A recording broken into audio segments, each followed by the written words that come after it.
في الوقت اللي رجعت أعمل فيه فيديوهات تاني أما كنت تايه حاجات كتير ملخبطة معايا، إحساس الشغف اللي اختفى من عندي ده، إحساس إن أنا مش عارف طب أنا ناوي أعمل إيه في اللي جاي، إحساس إن أنا محتاج حد أكلمه، محتاج حد يكون فاهمني أو فاهم فكرة المحتوى اللي أنا بقدمه، حد يكون بيقدم محتوى فعلا كويس، محتوى يمكن قريب شوية من اللي أنا بعمله في الوقت اللي هو كان شغال على نفسه، فقدر إن هو إلى حد ما يحاول يبني قاعدة جماهيرية، إن هو بقى عنده حاجة في ناس مستنياها، قدر يبتكر أفكار جديدة، لكن فجأة كل ده اختفى، كل ده سراب.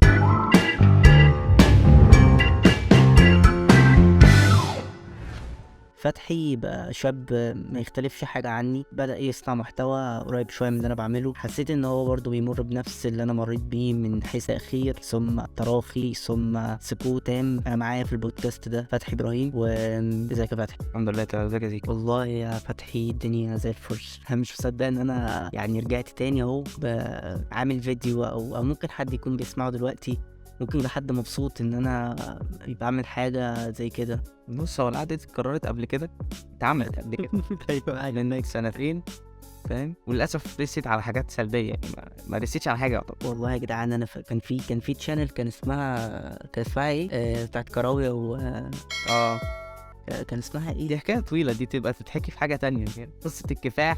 والله اي يوتيوبر، وكان بقى وقتها لسه طالع حوار المقالب بقى والبرانك ومش عارف ايه. حاجات الكرينج الكتير قوي دي. على فكره القناه دي لسه موجوده وموجوده في مكان ما مخبأ هنا في الشانل عندي، فانت لو قلبت ممكن تلاقيها سبسكرايب. وهتشوف فضايح يعني. المهم فتحي انا كنت مبسوط جدا لما لقيت حد بدأ ان هو عايز يدخل في المجال ده وحبه بس انا عايز اقول حاجه قبل ما نستهل البدايه دي. انا اصلا دخلت الحوار ده اللي هو حوار انك تعمل فيديو ما بتظهرش بيه في وشك، بس تظهر كفويس اوفر. الحوار ده يعني جالي منك انت بسبب الفيديو اللي انت عملته ده. مروان احمد محمد مطوع، ده مروان بابلو.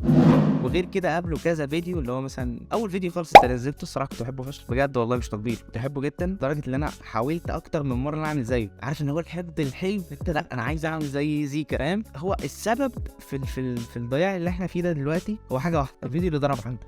عارف اما بتنزل فيديو وانت لسه مش مشهور قوي والفيديو ده يفرقع او هو مش عدد كبير، بس هو بالنسبه لك عدد كبير قوي. ماشي، اوكي، 30,000 برضه، 30,000 واحد هاتهم في شارع. والفكره ان هو كان موضوع ترند ساعتها، وانت الفكره يعني انا دخلت برضه الحوار ده عشان خاطر صراحه، يعني عشان خاطر فيوز، ده مبدئيا. فاهم؟ بص هي بتبقى نشوه كده عند الواحد، اللي هو يعني انت اليوم اللي انا الفيديو جاب فيه فيوز كان فيديو وحش جدا، فيديو سيء جدا، الموشن بتاع الصور وحش. خلينا بس ما نكلفتش الناس في كلامنا ونرجع بس من البدايه. البدايه عامه كانت من امتى؟ 2020 الكورونا دي الفتره اللي الواحد كان قاعد فيها في البيت. بص هو لو هنتكلم عليا انا او انت او انا بالذات، يعني فانا فكره ان انا اعمل فيديو او بتاع، لا الفكره دي من عندي من زمان جدا. يعني انا يمكن من ساعه ما يعني ايام كنت في اعدادي او كده، كان في حاجه اللي هي زي كان برنامج كده بينزل اسمه كولاج او حاجه زي كده، يعني اللي هو البرنامج ده كان كل المسؤول عنه ان انت تجمع شويه صور تعلق اغنيه. عارفه انا استخدمته قبل كده، فايه استخدمته كتير. ما استخدمت البرنامج ده اول مره. ايه ده برضو حاجه بفتكرها زمان، كانت الفكره الصايعه دي برضو موجوده على ويندوز اكس بي. كان في مش عارف كان محرك ولا برنامج ايه، وكانت ويندوز عاملاه كان هو البرنامج ده كان متخصص انت تحط برضو صور ورا بعضها وتقعد تعمل موشن ما بين الصور وتحطهم على مزيكا بقى عايز تسجل حاجه. ده كان اول مره زي الكولاج اللي انت بتتكلم عليه، اللي هو اللي جيت الفتره اللي بعدها اول مره عيني تفتح على حاجه اسمها مونتاج، او ان انا ده انا ممكن، ده حركه صايعه قوي. كنت منبهر ساعتها اللي هو ازاي يعني ده بيحصل ازاي. ومن ساعتها بقى النظام، يعني عشان ما اطولش عليك، هي دي كانت الفكره باختصار اللي دفعني او خلى عندي شغف ان انا اعمل الفيديوهات دي من بدري. انا مش بحب بس المحتوى اللي انا بعمله، انا بحب فكره ان انا بعمل مونتاج عموما، بتحرك حاجه قدام، لان انا بحرك حاجه او انا حاسس ان انا بصنع حاجه.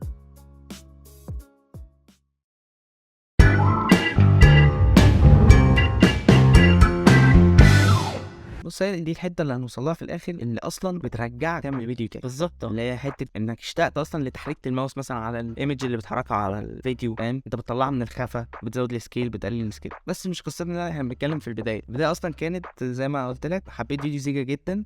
قبل كده في حكايات كتير، جربت اعمل فيديوهات كوره مش حلوه جدا، عرضت على ناس اعمل مونتاج برضو، عرضت على ناس صحابي الحقيقة. ايه يا عم والله فيديوهات الكوره كانت جميله، انا كنت بتابعها والله انا وثلاثه اخرون. ما افترضت فعلا ان يعني عرضت على ناس، يعني ميدو اللي عنده كان عنده تشانل لحد دلوقتي بس مش شغال فيها برضه، عنده نفس الازمه. يعني المفروض كان يقعد قعده ثلاثيه كده كنا نخمس في الموضوع، فاهم. عملت معايا في مونتاج برضه، كان ليا كده حاجه زي استثمار شخصي في قناه لوحدها، بس برضه كل ده فشل لحد فيديو زيكا اللي انا بقول لك عليه دلوقتي. بعد ما طلع الفيديو انا عجبت بيه جدا، برضه هو جودته ركيكه، يعني خلينا زيكا قاعد هو برضه نفس الكلام حقيقي. اول فيديو جودته دايما مش حلو. هو انا لحد دلوقتي يعني لحد دلوقتي حتى اي فيديو بنزله مش مقتنع بلا، في احسن، دايما بيبقى في احسن، بس دايما تحس ان الحاجه اللي انت عملتها هي كانت اجمد من اللي قبليها، وده لو ما حصلش معاك يبقى انت بتطورت. انت واقف مكانك، انت واقف مكانك، ودي مشكله ماشي. دي النقطه اللي انا بتكلم فيها. النقطه بقى اللي انا بتكلم فيها ان انا لما جيت عملت فيديو زي زيكا، عملت فيديو نفس نوعيه زيكا،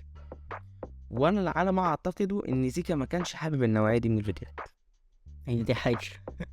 بص هو انا يعني من دراستي يعني للمونتاج او من حبي في المونتاج، انا ما كانش بالنسبه لي فكره ان انا عايز اتقيد بحاجه معينه. انت لو جيت فتحت الشانل عندي هتلاقيها عشوائيه بشكل غبي، شكل غبي جدا. يعني ممكن تلاقي فيديو من الشرق على فيديو من الغرب، حاجات ملهاش اي علاقه ببعض. فيديو سبايدر مان ده مثلا، ده فيديو انا صوتي ما طلعش فيه كلمه، فيديو كله كتات مونتاج، بس انت مش فاهم ايه اللي بيحصل. بس هو ايه فكره ان انا بحب المونتاج، فدي الطبيعي. فانا انا كنت بطمح لحاجات اعلى من كده.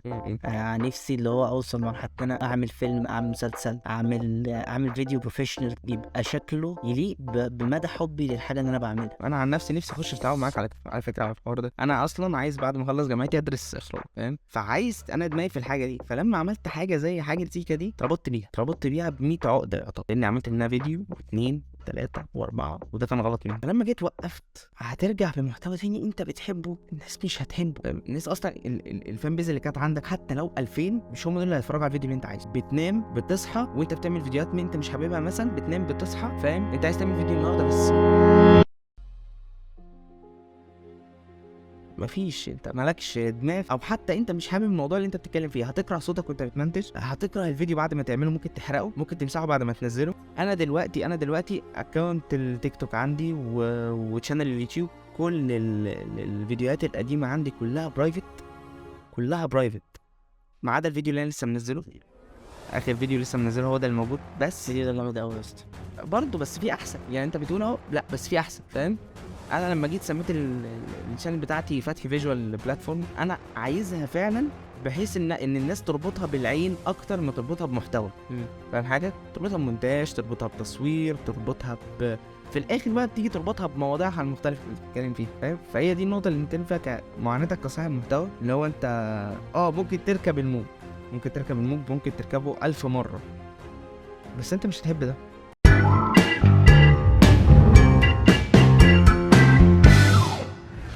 خلينا ما نطلعش بره الموضوع ونرجع لحوار اللي هو الفيديو ميكنج عامه. المهم يعني انا حبيت الموضوع وكنت عايز اتعلم فيه اكتر. وطبعا يعني انت بني ادم عايش في مصر، كل مفهومك عن الكمبيوتر انه سايبر، تروح تلعب عليه العاب، فمفيش بقى اللي هو يعلمك او يفهمك او يقولك ده بيتعمل كذا، ده كانوا اصلا اللي بيعملوا مونتاج دول انت ما تسمعش عنهم غير في السينما، بس انت ما كنتش تعرف يعني ايه مونتاج ده اصلا. يعني انت كنت فاكر السينما هي رول بس، رول، فاكر ان هم شويه ناس بيصوروا فيلم، والفيلم مفيش بريمير وما لا، ولا كان يخطر على بالك ان هو انت عشان تصور فيلم ولا تصور حاجه ده بيقصقصوا ويلزقوا ويحطوا افكتات وماسكات وكذا كاتو. انت كنت فاكر ان هم بيسجل الكاميرا، البطل يطلع اوكي وان شوت، وقف الكاميرا البطل يخش وهكذا يعني. فكل الحاجات دي فتحت عيني اكتر، يعني بقيت عايزه اتعلم في الموضوع ده. فواحده في التانية بدات ان انا انا برضو يعني علمت نفسي بنفسي، بس ما كانش فيه الحاجات اللي مساعده. يعني انا فاكر النت دخل بيتنا وانا يعني كنت كبير، كنت في ثالثه اعدادي. سيم على فكره، نفس السنه او في اولى ثانوي. فانا كان في ثالثه اعدادي، كان بالنسبه لي انا ضغطت في حقبه التسعينات من غير ما اقصد. طبعا في فتره كده حقبه زمنيه عدت احنا اتفعصنا فيها كجيل، الجيل الالفينات. والله انا في قعر الالفينات يا جدعان، انا يعني ما عشتش اللي هم بيعيشوه. يعني انا مش زي العيال بتوع التيك توك بتوع دلوقتي. العيال دلوقتي كان شكلها عامل كده ليه؟ العيال اكبر مننا بكتير، العيال اكبر مننا، وغير كده انتوا انتوا جايبين الاخلاق دي منين؟ مش والله مش تزكيه، ده انا كنت بعيط على بكار. يعني انا عارف انت عامل كده زي الاطفال في سن اللي هو ايه، المراهقه، طفل في سن المراهقه. لا الطفل من في سن اعدادي بالظبط، لو ما فهمش ده راجل كبير وانا عارف مش هو مخلوق كبير بصوت عيل صغير، هي نفس الفكره. مش انا باخده، انا واقع من وسط جيلين يا جدعان بيطحنوا في بعض، جيل مغرور وجيل تاني يلا بقى. بس والرول اللي بتحصل بقى في الزمن ده كله بتوصل لحد 2020 مرحله انك بتقعد في البيت بتعرف نفسك. الفيديو ميكنج عامه بحب ان انا مثلا حاجه حلوه قدامي اصورها، تمام، بس لما انت عملت الفيديو اللي انا بقول لك عليه ده كان كويس جدا، مش كويس جدا من ناحيه الكواليتي، ده مش عيب، اول فيديو لازم يبقى الكواليتي بتاعته وحشه يعني، فاهم، وممكن كمان تتعاير بيه لما توصل لحاجه كويسه، فاهم. انا بكره صوتي على فكره من 2020، صوتي كان مسرسع جدا. مع ان انا كنت كبرت ساعتها. طب انا ليه المفروض بلغت يعني خلاص ليه بتفنف ساعه لما نرجع للموضوع اللي انا لما شفت الفيديو قلت لا عايز اعمل فيديو بتاع فكره. انا اصلا بادئ قبل كده بشويه بس بجوده ركيكه ورديئه جدا، بداية اصلا يعني مع ناس صحابي اصلا في تشانل يوتيوب معفنه جدا. وطبعا زي اي عيال صغيره اول ما يشوفوا تشانل يوتيوب اول حاجه بتيجي في دماغهم هو تحدي الاندومي وفتحنا بطيخ. فاهم. انا فاكر وانا في اولى ثانوي كان في يعني شباب صحابي وكده، كان هو فكره الفيديوهات اللي بيعملوها ان هو بيجيب مشاهد مسلسلات ويقلدها. يعني هو حتى ما وصلش لمرحله فكره نادر احمد او شادي سرور. طب اللي انت ما تعرفش انا عرضت عليهم المونتاج قبل كده. لا عادي. بص انا اشتغلت مع ناس لو قلت زمان دلوقتي مش هعرف انزل شارعنا. فقشطه يعني، فاهم. فالحوار بتاع اول فيديو ده تمام بتاع الاندومي ده، بس الحمد لله ما ظهرتش فيه وانا كنت اللي بصور، جودته رديئه يعني. كنت هعمل حلقه عن الحوار ده في عيد ميلاد القناه بتاعتي، هعمل كومبليمو جميله كده على الفيديوهات القديمه بتاعتي.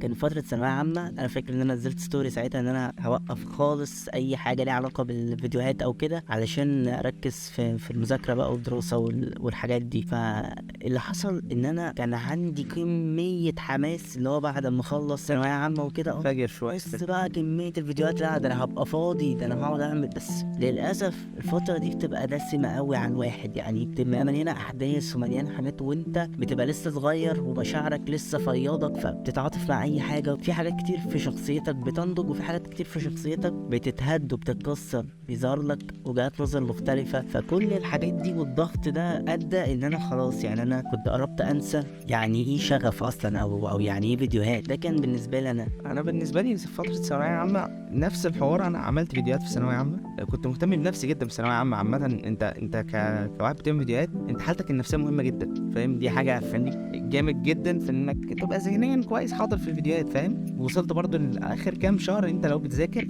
في ثانوية عامة أو طالب عامة اللي هو مثلا مش اللي هو طالب مثلا بايع الدنيا بايع القضية خالص، هيقعد يذاكر حتى لو قبل الامتحان ب3 أشهر، فاهم، أو شهرين على الأقل. برضو وقفت فيديوهات، نزلت نفس الستوري عشان خاطر خلاص يعني انت في ثانوية عامة. وبرضو نفس الفكرة بتاعت انت عايز تهت جامد فيديوهات. فكرة بقى ان الثانوية عامة بتملى دماغك أفكار ملهاش علاقة بالحياة عامة، انت ليها علاقة بمذاكرتك بس، فاهم قصدي. انت بتذاكر بس كل اللي في دماغك انك عايز تذاكر تخش كليه تتخرج، فالمهم تبقى جوه الكليه خلاص بقى تتخرج في 2 3 مش هتفرق، 4 5 6 مش هتفرق، لحد يوم انا عايز اخش كليه واتخرج، فاهم. بس المهم خلاص انت ان طبعا انت في مصر الثانويه العامه بتاعتك دي هي محور الكون عند الخلق. انت بيتك شقتك شارعك هيبقى عارف انك في ثانويه عامه.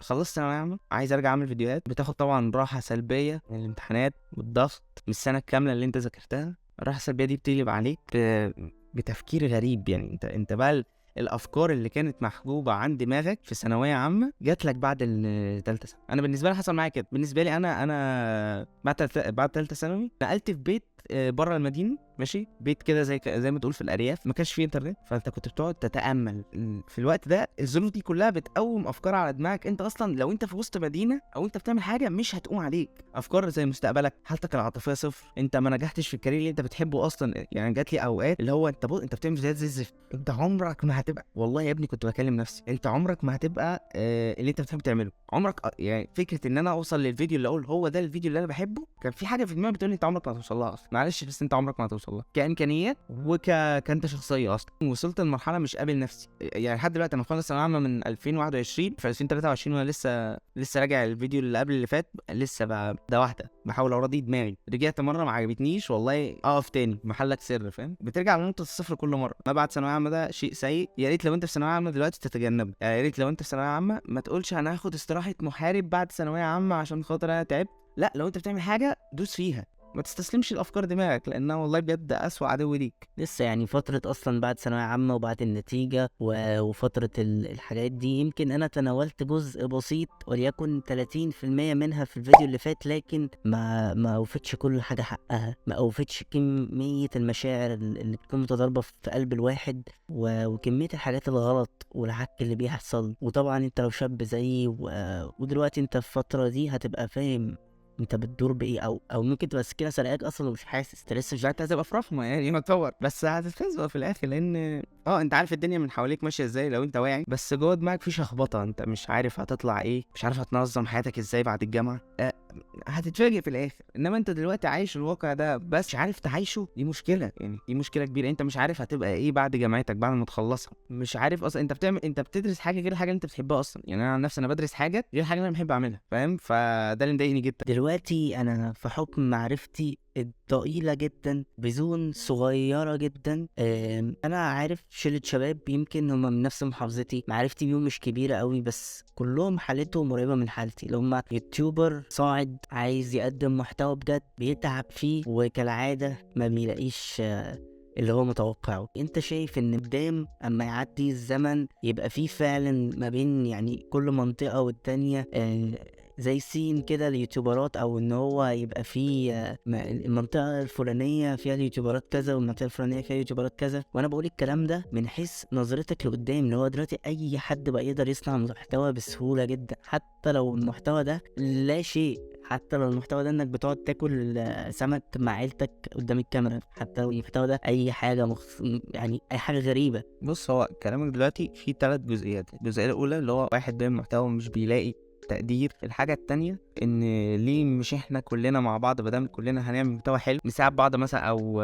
نعرف بعض كلنا. والحاجة التالتة اللي هي بتاعت المحتوى الوحش. هناخدهم واحدة واحدة. المحتوى اللي هو الحلو اللي مش بيتقدر، فانا اخر يعني قبل ما اعمل الفيديو الاخير بتاعي قلت انا خدت على نفسي عهد. ايه هو؟ عشان خاطر انا هعمل حاجة ان الفيديو بتاعي يكون حلو. انا راضي عن الفيديو بتاعي كمونتاج كصوت وكميوزك وكبداية وخاتمة ككل انا راضي عنه، وكمحتوى راضي عنه رضا تام. مش فارقه بقى يجيب لي فيوز كام، مش فارقه اي حاجه عامه، يجيب زي ما يجيبش، بس ابقى فخور بالمحتوى اللي انا بعمله. تمام؟ ده حاجه انا خدتها عهد على نفسي. الحاجه التانية وعشان برضو صح هكمل حاجه قدام، عشان خاطر هدفي مش ان انا يعني ايه، هدفي ما يكونش ان انا اوصل مثلا لمليون سبسكرايبر. هدفي ان انا اوصل ان الفيديو ده يبقى اعلى جوده من الفيديو اللي قبله، فاهم؟ دي حاجه. بس دي النقطه بتاعت المحتوى الحلو اللي ما بتقدرش للناس. بص، فكرة ان انت تبقى مشهور مش حاجة سهلة. يعني انا شايف ان وجهة نظري مختلفة شوية في الموضوع ده. يعني انا لما بنزل فيديو ببقى نفسي ان هو يجيب فيوز،